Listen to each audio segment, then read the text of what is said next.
Rejetant donc toute malice et toute ruse, la dissimulation, l'envie et toute médisance. Désirez comme des enfants nouveau-nés le lait spirituel et pur, afin que par lui vous croissiez pour le salut, si vous avez goûté que le Seigneur est bon. Approchez-vous de lui, pierre vivante, rejetée par les hommes, mais choisie et précieuse devant Dieu. Et vous-même, comme des pierres vivantes, édifiez-vous pour former une maison spirituelle, un saint sacerdoce, afin d'obtenir des victimes spirituelles agréables à Dieu par Jésus-Christ.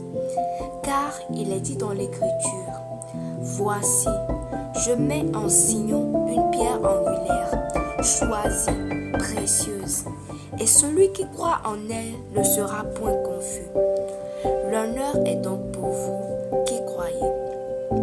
Mais pour les incrédules, la pierre qu'ont rejetée ceux qui bâtissaient est devenue la principale de l'angle et une pierre d'achoppement et un rocher de scandale.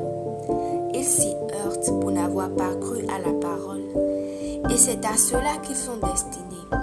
Vous, au contraire, vous êtes une race élue, un sacerdoce royal, une nation sainte, un peuple acquis, afin que vous annonciez les vertus de celui qui vous a appelé des ténèbres à son admirable lumière.